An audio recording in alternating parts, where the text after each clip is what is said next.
Hello, this is Elena Perez with my Action and Inquiry Project for ECLD 602 with Dr. Walker.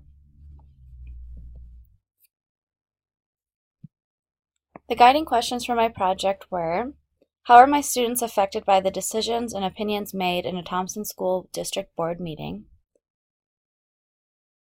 Why and how much should teachers and other community members care about what goes on in these meetings? And how can students get involved? Currently, I work for the Thompson School District, which serves thousands of students in the Loveland and Berthoud areas. The Thompson School Board meetings that I watched online occurred at these dates. These are the members of the school board. I surveyed my 8th grade class at Walt Clark Middle School, which is approximately 165 students. I interviewed 4 people: Justine Bodig, the 8th grade team leader at Walt Clark Middle School; Andrew Chrisman, our TEA liaison for Walt Clark; Christine Smith, who is my principal at Walt Clark; and Mark Sutter, a board member that I know personally and got to sit down with for an interview.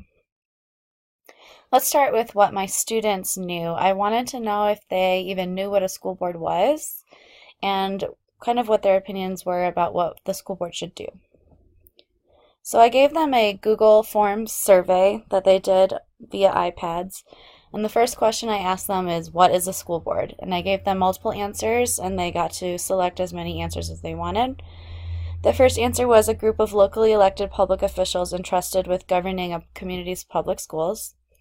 The second possible answer was a group of locally elected public officials who work with their communities to improve student achievement in their local public schools. Option C was a group of locally elected public officials who ensure that school districts are responsive to the values, beliefs, and priorities of their communities. And part D was a wooden board inside of a school, because you need to include humor when you are working with 8th graders, for sure. So about 70% of them chose B, a group of locally elected public officials who work with their communities to improve student achievement in their local public schools. But the other responses got close percentage-wise. I think most of the students realized that all 3 of these options were the correct answer. The second question I asked my 8th graders was, what kind of decisions does the school board make, or what kind of topics do they talk about in their meetings? The most common answer that we got was general improvements and problems, and most of these kids talked just about, like, when they said general improvements, they said like how the schools can do better, how students can be better, how to improve school buildings, things like that. The next highest response was funding. Many students responded with words like money or budget or funding, or like we have no money, or things like that. The next one was schedules in the school calendar. I believe most students responded with an answer like this because we recently just changed our schedule in Thompson School District to later start times. So instead of starting at 7:25, we now start at 8:45. So I think that answer showed up most commonly because it directly affected our students this year. The next most common answer was IDK, or I don't know. Points for honesty there. And then the last few responses were things like curriculum, school rules and policies, and a lot of them mentioned our no cell phone policy we implemented this year, which means that students generally think that the school board is responsible for things that they encounter every single day. Things like school lunches and better nutrition choices, better teachers, safety in our schools, and then a lot of students talked about things like bus routes, standardized testing, athletics, community events, and other things like that. The next question I asked my students were, how powerful do you think the school board is in decision making for the Thompson schools? And 5 being extremely powerful and 1 being not at all powerful. Most students said around a 4, which means that they have a perception that the school board is relatively powerful in the decisions that they make. The next question I asked was, how important is it for students and parents to know what goes on in these meetings? 5 being extremely important and 1 being not at all important. Most students scored in the 3 or 4 range, meaning that they thought it was important or very important, but not extremely important. The next question I asked was, what are the biggest problems with our schools? This was interesting because there were so many answers. I tried to generalize them into categories that you see here. The biggest one was funding and the budget, which means that the perception of most of our students is that we need more money in our schools. And I think that's fair because if you walk around any of the schools in Loveland that are not recently built, which is almost none of them, we have like holes in our ceilings, water dripping through, non-functioning facilities like toilets, lack of technology, just very old exterior and decoration on the schools. So that makes sense that that would be the one that they would notice the most. The other most common responses were things like bullying and fights, facility improvements in the schools, policies and rules, the school schedule, behavior and academics. Like a lot of students talked about how other students don't care about their grades and things like that. School lunches and nutritious choices was also another common answer. Access to current technology, school safety, bus routes, and other things like teacher performance, teacher pay. Student voice and choice was the one that a few students brought up, like the school board doesn't care what we think, basically. Our grading system, which is not a letter-based system, it's 1 through 4, which we've implemented in the last few years. Several students brought that up as a problem. Curriculum changes and funny things like more ketchup and let us go outside. Those were some of the other things that contributed to this other category. Obviously, the idea that students know that our schools have a lack of funding and budget makes sense because they exist in the system that has no money. And I was actually surprised because we've recently had several in-school surveys about bullying, and a lot of students said it wasn't a problem. But in this survey where the focus wasn't bullying, it became the second highest answer for what is the biggest problem in our schools, which I was actually kind of surprised by. So next, I'm going to talk about the individual school board meetings. Some of the dates changed for the meetings, and one of the meetings got canceled. So I watched them all on YouTube because our school board live streams the meetings, which is really nice.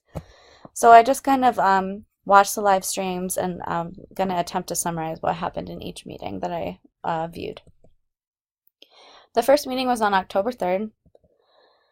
Every meeting starts with a superintendent's report, and this year we have a new superintendent named Dr. Schaefer, and he starts every meeting just by giving kind of a summary of what he's been doing in the last couple weeks. One of his main priorities this year is the Thompson School District graduation requirements. Because we've changed our grading systems and we have multiple avenues for students to achieve their high school diploma now, we need to, basically what he was saying is we need to fine-tune the whole system and propose something to the Colorado Board of Education in June to make sure that we're doing everything that we can to prepare students for college and career. The next thing he did was that he talked about how he had scheduled listening sessions with senior citizens in our community. I think the main reason he sees this as a priority is because we were in the process of trying to get people to vote for our mill and bond levy 5A and 5B measures in the recent election. And from past elections, we've learned that typically these measures don't pass in Loveland because the population is more elderly and there's fewer young families in the voting population. So I believe he scheduled these listening sessions in order to kind of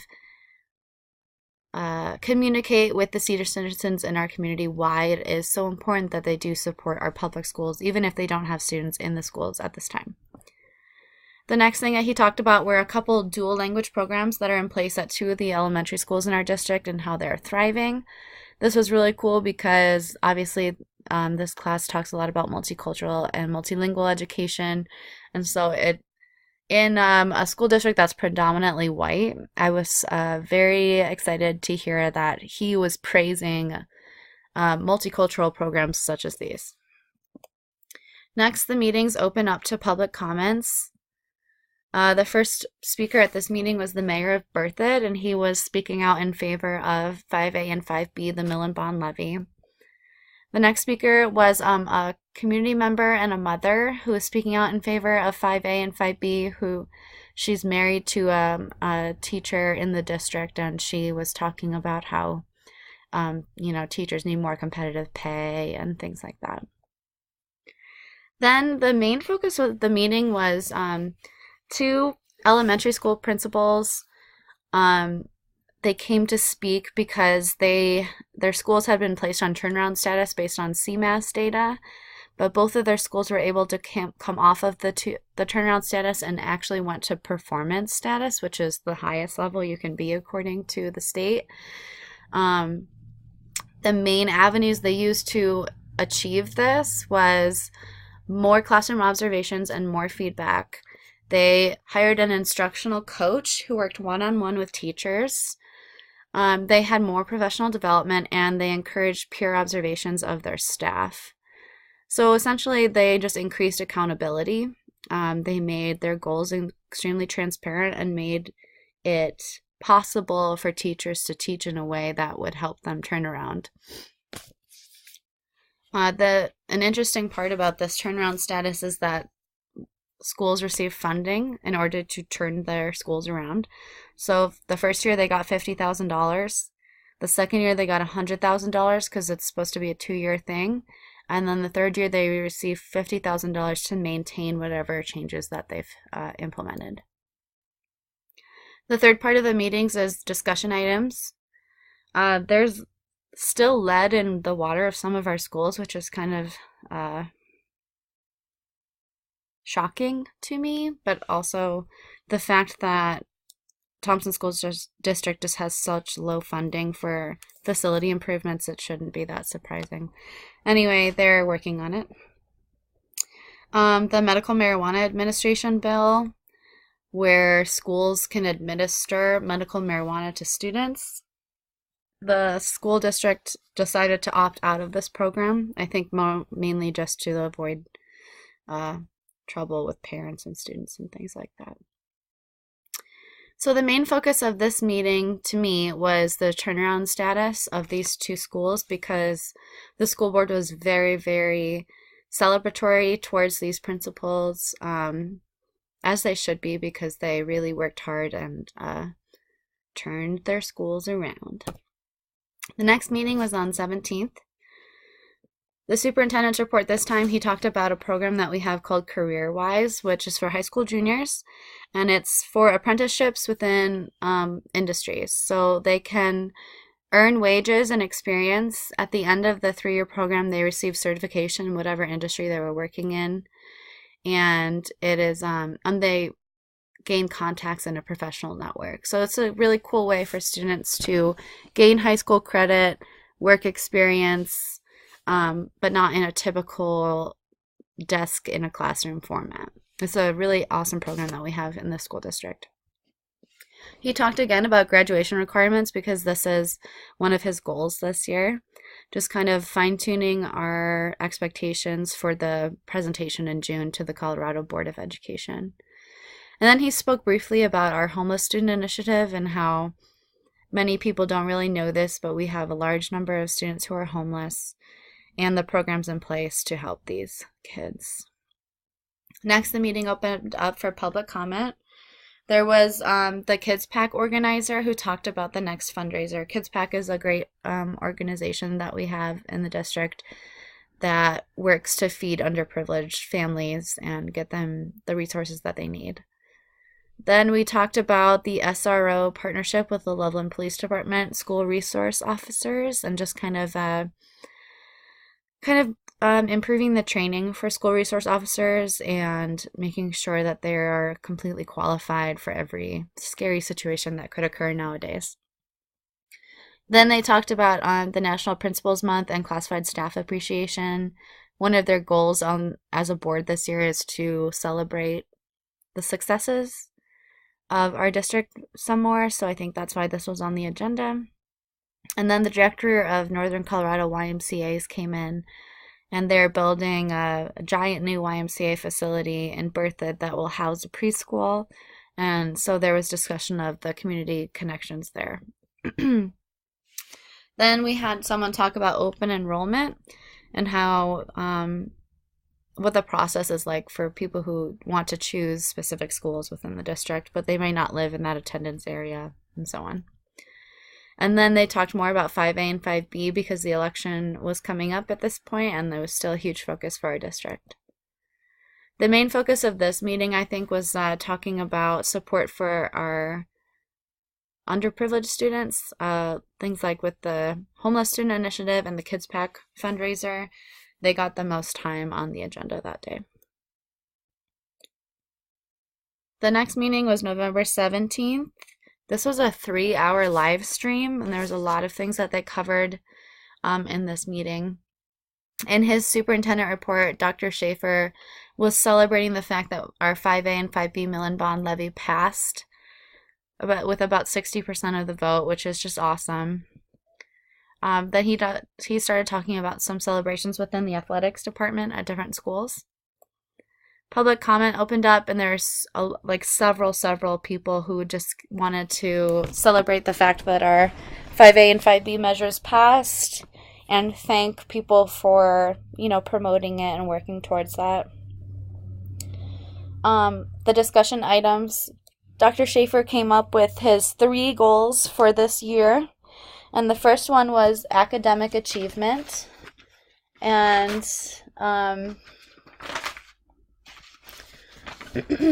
within that, he talked about several things. The first one was that the secondary math teachers are adopting a new curriculum this year that will align with the elementary curriculum. This is going to be key for us when we move towards our CMAS scores, improving them, because our school in particular is on turnaround status right now. I feel as though adopting an aligned curriculum will probably help us work towards that.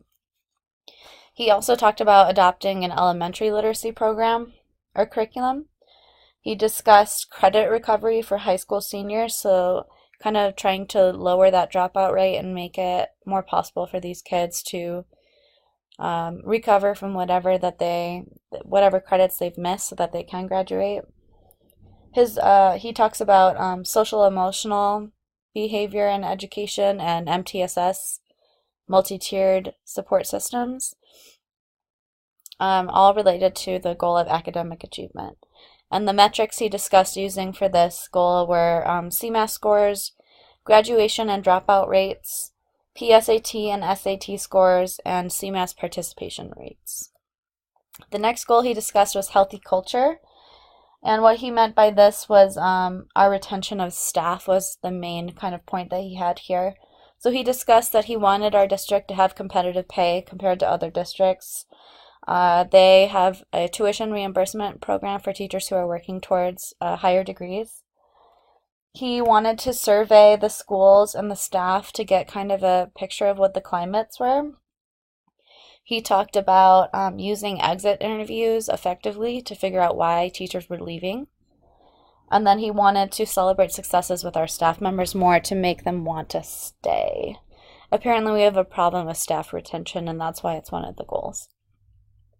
The third area was his strategic plan for Thompson School District, and the main thing there was the graduation requirements that he's been talking about for the last several meetings. That is kind of his big due date that's on his mind because he has the presentation in June for the Colorado Board of Education. Moving on from the superintendent's goals, other things that were presented were concurrent enrollment, kids taking classes through Front Range Community College to get credit while they're also in high school. They talked about expanding the Head Start program by about 65%. And they talked about they were planning on using the money that we got from 5A and 5B and where it was going to. Most of the money were headed towards like facility improvements, but mostly invisible improvements, which I think might be problematic in the future because we finally got our community to support us in this budget measure, but if they can't see the effects of it, I feel like they might be less likely to support another budget increase, which is bound to happen because this was only kind of like a drop in the pail of what we need to fix in the district. The main focus of this meeting was about the successful passing of 5A and 5B. So while I wasn't watching the meetings, the other way I was working on this project was by interviewing people who had experience with the school boards. So I'm just going to go through each one. The first interview I had was with Justine Bodig. Oh. Okay, 1 second. There we go. All right. I work with her every single day. She's one of my very close colleagues, and she's been teaching for 24 years. She's taught every grade from 6th through 12th grade. She's taught math, social studies, language arts, and gifted and talented students. And she's taught in 4 different school districts, which I think gives her a really interesting perspective on school boards. Her experience with school boards was that she's gone to meet just like everyone else pretty much. And then she acted as a staff liaison for 3 years in Weld District 3J. Which means that she was kind of the one that went to the meetings and spoke on behalf of her staff. When she worked in Virginia, she said the difference there was that it was an extremely big district and there was no staff involvement at all, so she really didn't get that much involved with the school board. In Oregon, it was the opposite, she said, where they actively sought out parents and teachers to attend each meeting so that it was a packed meeting every single time. There were no empty chairs, which I think was very interesting. And then in her experience in Colorado, she's had relationships with members because of her role as the liaison, and she knows one current board member in Thompson, and so do I, because we worked with his wife, so we have a close relationship with one of the board members. One of the things that she said that I thought was really interesting, I asked her how important it was for teachers, parents, students, and other community members to attend these meetings. She said that teachers need to go to more meetings because the board needs to know our faces and what we teach. She basically said if the teachers want their voices to be heard, the board needs to know who they are. They don't need to attend every meeting, but the board should be aware of the people in which that they're managing so that they know they can connect our faces to the decisions that they're making. Next, I asked her what some of the direct impacts that she has seen in the past of the school board's decisions affecting her students and herself. She mentioned something about how nepotism played a big role in the past for school districts here, or school boards here, where people were elected just because they knew the right person. She's seen direct impacts in the pay for performance measures and curriculum changes, like the ones I was talking about with the secondary math adoption of a new curriculum this year.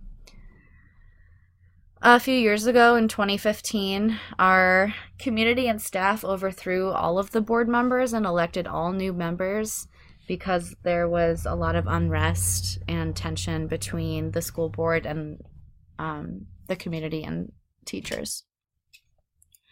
Another direct impact she's seen has been the passing of the 5A and 5B mill and bond levy and the budgets and funding for each school. I asked her how can students get involved and if they should, and she said in middle school and up, it would make the most sense for students to get involved at that point. We have student committees right now. She thought board members should regularly converse with students so they learn to be democratic participants, which I thought was an interesting perspective. The next person I interviewed was Andy Chrisman. He's our union rep, and our TEA liaison. He creates and maintains working relationships with board members and monitors the agenda for items impacting teachers or need input from teachers. He basically said he needs to make sure to have a relationship with each board member, so he meets with each one 2 or 3 times a year to discuss what's going well, where are the challenges. His main goal is to keep open lines of communication so that he can monitor the agendas for items that are strongly connected to teachers, and he can let them know if we need teacher input or opinions on the items. For example, last December there was a lot of impact or a lot of decisions made on student discipline policy, and teachers had a lot of input on that one. So he made sure that he used his relationships with the board members to make sure his teachers got their voices heard. We just hired a new superintendent, so he was involved in that process as well. He said, basically, I asked him if he was, how involved that he was with the agenda and goal setting made by the board, and he said that he is more externally involved with this because he doesn't have a say in what goes on the agenda, but he's on enough of the committees to know what's coming before the board. He says that most of the time, by the time things get to the school board meetings, they've already been discussed in these committees, and so he's involved in that way. I asked him what's the best way to get the community involved and how important it is for teachers, parents, and students to attend the meetings. And he said that the meetings aren't the only or best way for them to get involved because a lot of times the meeting agendas aren't relevant. But you can be involved in other committees, like where he said that the ideas really get born. This is where ideas and policies are really born. By the time of the meeting, all of the thinking and discussing has already happened. Most of the decisions are already made. So the best way for community to actually make an impact is to be involved from the very get-go on the committees. I asked him what are some of the ways you've seen the school board's decisions directly affecting teachers and students in the district. He talked about schedule and calendar changes, like how we changed a late start this year, the student discipline policy, voting down teacher contracts, which was one of the main issues that we had with the school board in 2015 and why our community overthrew all of the members. Graduation requirements, which is our main focus this year, the master plan approval, and community connections. I asked him if he could get the school board to listen to 3 issues only, what would those be for him? And he said that class sizes and staffing, trauma, students with trauma and safe learning environments, and professional pay or competitive pay. When asked if students should be involved and how they could be, he mentioned the superintendent committee, which is just a small number of students in the district that work with the superintendent, just like kind of keeping open lines of dialogue so that the superintendent can get student perspective. At Thompson Valley High School in their freshman civics class, it's a requirement for them to go to a meeting. They can shadow a board member or have a board member shadow them, which is something that happened this year. And students should be involved on other committees. The next interview I did was with my principal, Christine Smith. I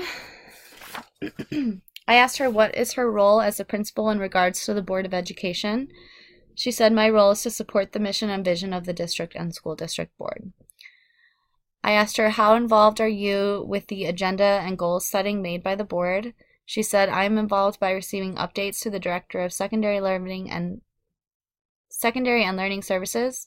Principals are asked to present on school data and events or other topics requested by the board. So she's not directly involved, but she kind of just gets involved when they ask her to be. I asked her how important is it for teachers, parents, students, and other community members to attend these meetings. She said everyone in the community is able to attend the meetings as they're open to the public. Attendance from each group depends on the agenda items that might be important or relevant to them. I asked her what are some ways you've seen the school board's decisions directly affect teachers and students, and she said that board members are responsible for education planning and appraisal, instructional programs and curriculum, staffing and appraisal, budget and finance resources, school facilities, and communication with the public. I asked her if you could get the school board to listen to one of your opinions on one topic only, what would it be? And she said funding mental health supports for student and staff. When asked how can students get involved with the school board, she said that they can use high school representatives. The students were involved in the hiring process of our new superintendent this year, and she mentioned the superintendent advisory committee that Andy also mentioned. The last interview that I had was with a board member, Mark Sutter, on the Thompson School Board, and I asked him pretty much the same questions as everyone else. So I'll just go through them quickly. I said, how does the board come up with their meeting agendas? And he said, typically the board president works with the superintendent to assemble the agenda. Each member of the board can review it, so they can request that something be added at a later time. And there's a specific item at the bottom of the agenda that says request. So board members get to review the agenda and then request for other things to be added to it. I asked him how involved is the community in the creation of the meeting agendas, and he said community committees like the master planning committee, the district audit committee, etc. frequently make presentations during board meetings. This is during like the public comment section. Individuals from the community can always email, call, or meet with board members to express their concerns or questions, and those interactions often result in agenda items, he said. When asked how involved are teachers and community members during the meetings, he said that they're very involved. Most meeting presentations are done by district administrative staff members, principals, teachers, teacher team leads, etc. The school board hosts monthly study sessions, which provides a less formal environment for the board to interact with various organizations, such as teachers and classified personnel staff, both from the school district and the community itself. When asked about the direct impacts of the board's decisions, he said they make decisions that form policy. Those policies guide district administration in their duties.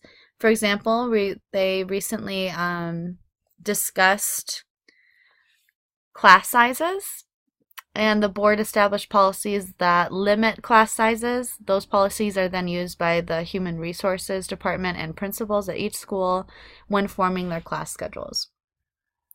Another example of a decision that's directly impacted teachers would be the cost of living adjustment salary increase that they approved last spring.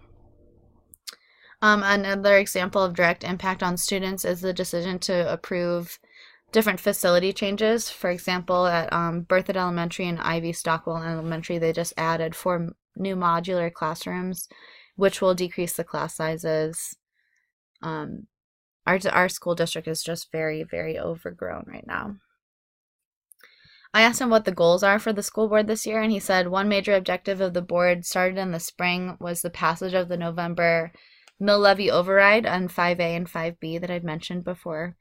He said that our community agreed with our assessment with a 60 to 40% vote. And he just kind of talked about where that money would go, basically in capital improvement funding, construction of new schools and new classrooms. Another big goal for the school board this year was hiring a new superintendent, which they did with Dr. Schaefer. The last question I asked him was, how can students get involved? He said to come to a meeting. Each meeting, there's a section called public comment, and you can sign up just before the meeting begins, and you'll have 3 minutes to just talk about anything you want. The next thing he said was to join a committee. And there are several committees that are at work, but I don't think our students really know what they are. And I don't think a lot of students know that they're open to the students. He also said that students can request to meet with board members. Sometimes public meetings aren't the easiest places for students to explain their points, so meeting and talking individually with board members is a little bit more effective. He says that he often meets with community members at just local coffee shops to make it a low-stress environment. Okay, so let's go into connections and reflections now that we've discussed everything that I did for the project. Going back to our guiding questions, my first one was, how are my students affected by the decisions and opinions made in the Thompson School District Board meeting? Mainly the effects that I saw were like curriculum changes, discipline policies, funding and budget decisions, other things like that. Why and how much should teachers and other community members care?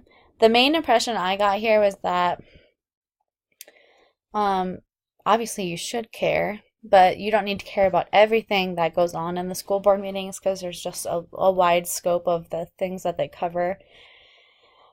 It would help to kind of focus your priorities here, and those are the things that you should pay attention to. And then how can students get involved?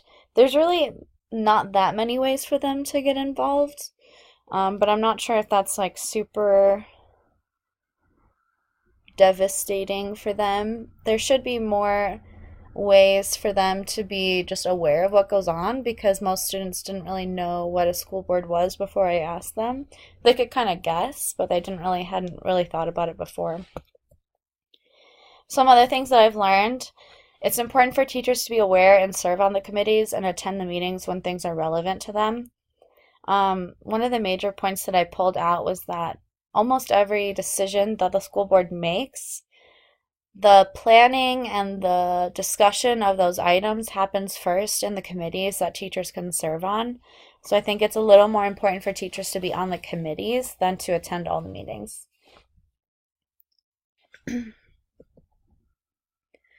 Another thing that I learned was that the school board has the right priorities. Like, there was nothing that happened in one of the meetings that I was like, why are they talking about this? This is ridiculous. So I feel like I agree with what they're talking about, what their goals are.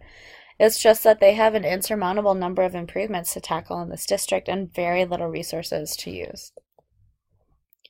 Students should be involved at the right level in the right ways. I don't think forcing students to go to meetings is going to be particularly impactful for them, but especially at the high school level, allowing them to be a part of the process teaches them how to be democratic citizens, and that's kind of the whole point of education in the first place. Some connections to Nieto in her text, Language, Culture, and Teaching, Critical Perspectives. She basically talks about how that multicultural education can be an avenue towards school reform. This was the main connection that I saw between her text and my project. She says on page 30, and I'm just going to read the quote to you. She says, when multicultural education is conceptualized as broad-based school reform, it can offer hope for real change. Multicultural education in a socio-political context is both richer and more complex than simple lessons on getting along or units on ethnic festivals. So, encouraging multicultural education, actual multicultural education, and not just a substitute of one thing for another in a curriculum, can help us reform, especially in the goal of student achievement on standardized assessments, because multicultural education promotes critical thinking and the adoption and recognition of multiple perspectives, which is just good for your brain, and it helps our students not be so one-dimensional. She does say, though, that multicultural education is not a panacea for all educational ills, because because schools are part of our communities, they reflect the stratification and social inequities of the larger society. As long as this is the case, no school program alone, no matter how broadly conceptualized, can change things completely without addressing inequalities in the larger society. It will not cure underachievement, eliminate boring or irrelevant curricula, or stop vandalism. It will not automatically motivate families to participate in schools, reinvigorate tired and dissatisfied teachers, or guarantee a lower dropout rate.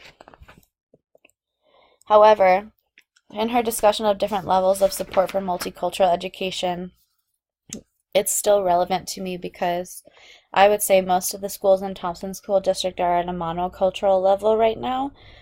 The dominant racial group is white students by about like 80 to 85%. There's very little diversity, very little critical thinking happening when it comes to real world issues, and very little discussion of real world issues in the first place because people are afraid. One of the other key points she discussed is um,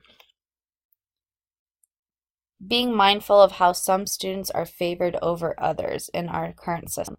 These students can feel that privilege in school policies and practices like curriculum, the materials that they get to choose from or learn from, sorting or tracking policies, and teachers' interaction and relationship with students and families. Nieto also says that there's a widespread perception, or rather misinterpretation, that multicultural education is only for students of color, for urban students, or for so-called disadvantaged or at-risk students. I feel like this might be the philosophy that most of our school personnel has, and I don't think that they see multicultural education as a possible way for us to reform because of this widespread misinterpretation. She said, though, it's important for us to still work against this perception because young people from dominant groups are prone to develop an unrealistic view of the world and their place in it. And I 100% see this happening in our schools. We're not allowed really to discuss current events with our students. Some things that I'm not allowed to discuss with my students are the topic of consent, the topics of immigration, and any time that I've even attempted to bring up these topics, even just briefly, the reactions that I get from my students are so in line with this quote where she says that they have an unrealistic view of their world and their place in it because they have such a superiority complex. No one has ever told them that there is another story to be told about the world except for their own and their own families. And I think this limitation impacts their achievement academically because they're not taught to think from other perspectives. My students think very linearly. They think in one way, and they get very hostile and aggressive when they're asked to consider other viewpoints, which I think has a huge connection to our low levels of achievement in my school, at least particularly. Lastly, she says that every educational decision made at any level reflects a political ideology of the decision maker. Decisions to dismantle tracking, discontinue standardized tests, lengthen the school day, use one reading program rather than another, all reflect a particular view of learners and of education. She goes on to say, all the decisions we as educators make, no matter how neutral they may seem, may have an impact on the lives and experiences of our students. This is true of the curriculum books and other materials we provide for them. State and local guidelines and mandates may limit what particular schools and teachers choose to teach, and this too is a political decision.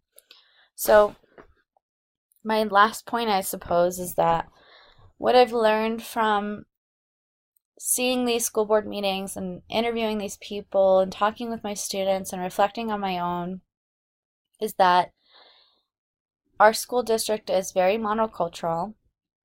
We have very lofty goals for academic achievement that I believe can only be achieved by incorporating more multicultural and multilingual education into our curriculums and into the philosophies and climates of our schools. Because the decisions that we've made up to this point reflect a very specific political ideology that I don't think is helping our students at all. In the future, I do plan on going to a meeting myself and perhaps, talking about this. I've worked closely with the English language development department at this school district. I've gotten grants to go to conferences. I have working relationships with many of the people in that department, and I believe that this is their goal as well, to help to try and get our school district to recognize the benefits of multiculturalism. And so at some point I'd like to get involved in really trying to make that happen. Here are my sources. Thank you so much for listening, and I hope that this was somewhat interesting and educational. Thank you.